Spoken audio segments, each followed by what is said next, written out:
Namaste. Today I'd like to begin my videos on the Yoga Sutras of Patanjali. For any would-be practitioner of yoga, one would have to study the Yoga Sutras of Patanjali. It is the foundation for yoga itself. The exact date of the Yoga Sutras of Patanjali are not clear. However, we have a date from 5000 BC to 300 AD. It is not sure whether it was a single person or several person that compiled these sutras, which are threads, little threads of wisdom, minimal threads of wisdom, allowing the teacher or the master to add through their own experiences. So these are profound. The Yoga Sutras of Patanjali are profound. I've been studying them for 35 years and I'm still gaining infinite wisdom from them.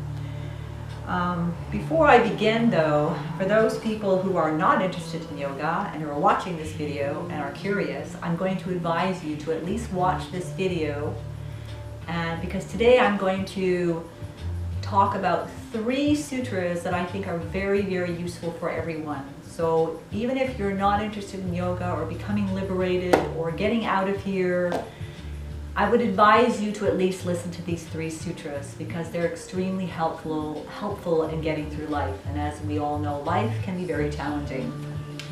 So before I begin with those 3 sutras, I'd like to go back to the second sutra, which is the core and the foundation of this entire text and yoga itself, and that is the restraint of the modifications of the mind stuff is yoga. In an earlier video talking about the mind, I mentioned that this one sutra, the restraint of the modifications of the mind stuff, is the entire essence of yoga. Keep in mind that what you're seeing today is a huge interest in the physical, a huge interest in the physical body and becoming masters of the physical body. A lot of people are getting into hatha yoga, but hatha yoga is not yoga. In fact, if one does not approach yoga with the right frame of mind, one is not going to reap the benefits of this incredible scientific system. It is a science, and it's a science that was developed for the mind, not the body. Forget about the body. You've only got it for one life. Forget about it. Matter doesn't matter. Matter doesn't matter. Quantum physics. Everything matter is merely the interchange of energy, the exchange of energy. There is no matter. There's just energy being exchanged and interchanged, and it creates matter. So we're really energy. We have an energy body, but we begin with the physical body because the physical body is something that we can perceive. It is tangible. It has substance. So we begin with the physical body and then we move inward. Yoga is a process of involution, not evolution. Involution. We're going within. So we start from the gross matter, the physical body, and then we move in towards the mind. And this is what the science is for. It's for us to understand the mind so we can transcend it. Only those people who have transcended the mind, only those people who have realized the self are considered gurus. A person who's a master of hatha yoga is not a guru because anybody can master the body. It's not a difficult thing to do, but master the mind. That is the challenge, and that's why the science of yoga was developed. So the modifications of the mind stuff, I think I'd rather say, rather than say the modifications of the mind stuff is yoga, I'd rather say that keeping the mind calm, keeping the mind from getting agitated is really the essence of yoga, and is what this sutra and what hatha yoga was designed to do. So again, initially we begin with the body, and then as we move in, we begin to see the differences between the gross matter, the physical body, nature, which we call prakriti. Prakriti is the manifested form of the spirit, of the self. What you see here is the manifested form of my spirit, of my mind. That's what you see. And yes, my body has been transformed by yoga, because if you see me 10 years ago, I look much younger today. Yes, it's very interesting. So why do we want to do it? Because we want to see we want to differentiate between the prakriti, matter, and the purusha, which is spirit, which is the authentic self. What causes the problem is we confuse the seer, the one who's seeing all this, to Prakriti, the physical part of nature. We believe it's real. It's not real. Nature isn't real. It was just set up. This is a setup. This is a miniature of the actual bigger reality. Yeah, this is just a miniature. You have the Lord working through nature to try and teach you. But once you have realized, then you're no longer involved with nature. Yeah, because you've awakened it from within. Yeah, that's how it works. So to achieve the colorless state, what the sutras called vairagya, to achieve the colorless state, to not be colored by the things that we experience in Prakriti, that is the ultimate detachment. Why? Because if we don't know the difference between something outside of ourselves and we think it's us, it could color our mind. And what happens when your mind is colored black? You don't see too clearly. What happens if your mind is colored green? Feelings of envy may arise. What happens if your mind is colored red? You may get angry. All these things arise because of our interaction with Prakriti, our interaction with the physical world. All these things arise, but it isn't real. It's an illusion. We think it's real, and then we get all upset, and then we think we're going to die. That's not true. So that is the nature of, this is why the science was developed, so that we would begin to see the differences between the physical and the spirit. Once we're settled in the spirit, then the world doesn't bother us anymore. Once our minds are clear, they're not being colored by this anymore, then we interpret things in their actual form. And that is what it means to see, to be the seer. We're no longer confused because our mind is being colored by the experiences of life.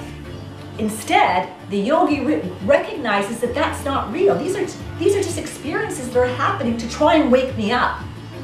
But it really isn't affecting me. It's not affecting my soul, which is real.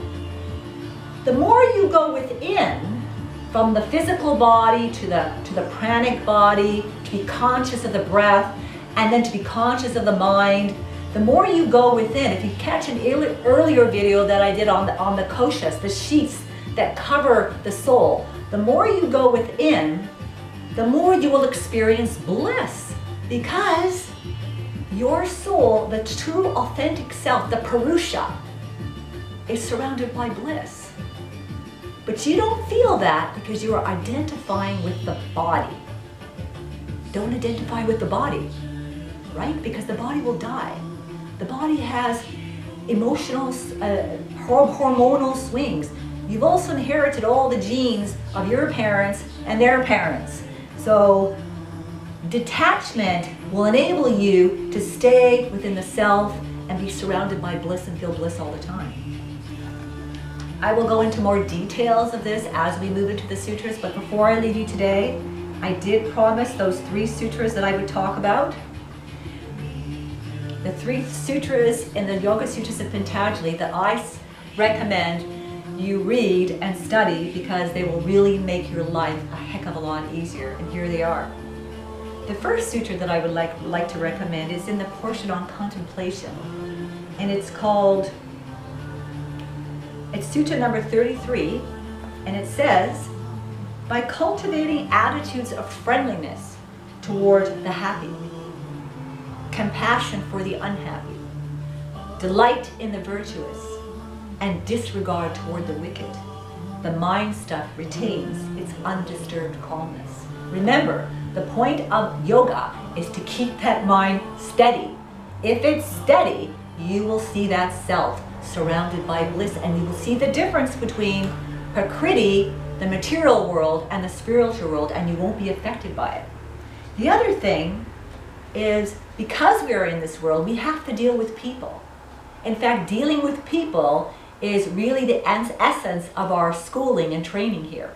And it can be very difficult to deal with people. Well, Patanjali has identified just 4 classes of people. And he has given us 4 keys to put in the locks of these 4 types of people so that we can have a much more balanced and successful life. And here are the sutras. Here are the 4 people. You have happy people, you have unhappy people, you have wicked people, and you have virtuous people. Those are the 4 locks. Now here are the 4 keys. Towards happy people, always show friendliness. Why?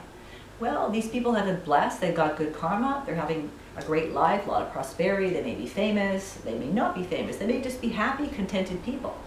Always show friendliness towards the people because they can help you later on in your life, right? If friendly people, if happy people are prosperous and blessed, it's a good idea to be friendly towards them, don't you think? Your life will also be blessed by them. Don't show envy. Be happy for them, and that happiness will be given towards you as well. And then we also have unhappy people. Unhappy people are everywhere. We've all been unhappy at times. We've all suffered. This is a world of suffering. We all suffer to burn out our karmas. That's why we suffer, just to burn out our karmas. We should always show compassion towards unhappy people. Always give and do what we can. Remember, we were there once. We have probably suffered poverty.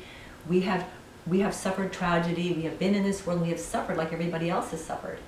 We should always show kindness and compassion. It is very important as a race of people that we show kindness and compassion. That is the foundation for a community to survive. And then, of course, we have virtuous people. Virtuous people are rare, and to me, wow, if I find a virtuous person, I'm going to want to meet them and want to talk to them. Show respect, and delight in them. Virtuous people don't come along that very often. It's very hard to be good here. And if virtuous people come along, show respect. Even if you don't believe in their philosophy, show respect and delight in their presence. And finally, we have wicked people. And of course, wicked people are everywhere. Patanjali advises us to just disregard them. He says that wicked people don't take advice anyway. If you try to advise a wicked person, they're probably going to say, who do you think you are? You think you're better than me? You think you know more than me? Yeah, that's how they'll act. And this is probably why Jesus said, don't throw your pearls to the swine, lest they turn and trample them underneath their feet and turn again and rend you. Meaning, don't give wisdom and advice to wicked people. They'll throw it back at you, or they will turn around and hit you or something. That's probably why Jesus also said, turn the other cheek. If someone comes up and hits you, don't hit them back. Because if you engage in any kind of reaction with a wicked person, it's going to be very difficult to get out because they retaliate. We don't want to get involved in karma. So turn the other cheek. If you want to hit this side, fine. Turn the other cheek and walk away. The 4 keys. Happy, for happy people, be friendly. For unhappy people, show compassion. Towards the virtuous people, show delight and respect, and disregard and just walk away from the wicked. And don't judge. Don't judge. We've all been there at times in our lives. We don't judge. We leave that to the Lord. Okay. A second sutra that I'd like to introduce you today is number 16 and in the portion on practice. And it's a great sutra. Pain that has not yet come can be avoided. Pain that has not yet come can be avoided. That is a great sutra. And then the following sutra says, the cause of that avoidable pain is the union of the seer, Purusha, and the seen, Prakriti or nature, which is what I was just talking about. To avoid pain, don't get mixed up with what's going on out there. Observe it, learn from it, even in your relationships, remain detached. Because if you take everything in, you'll color your mind. And that coloring will confuse you, and you'll confuse what is actually yourself, your authentic self. You'll confuse that with these experiences that you're having out here. Life is based on interpretation, and the clearer and the more calm you can get your mind, the clearer and more calm you're going to see what is really going on in the world. I'm reminded of a beautiful story from the Tamil scriptures of India, and it's about the musk deer. And the musk deer, as we know, excretes a beautiful scent from a gland in its forehead, and manufacturers have taken that beautiful scent and made beautiful perfume out of it, called the musk. But the story is that the musk deer is frantically running around in the forest trying to find this beautiful scent. not realizing that the scent comes from within its own forehead. And that's how we are. We're frantically running around trying to find happiness and trying to connect to things outside of ourselves when there's no happiness in those things. And that's what causes pain. Even pleasurable things, because pleasurable things don't last either. Now, should we avoid pleasurable things? Should we avoid having fun? No, you're supposed to have fun. Have fun, but just live in the moment. It isn't real.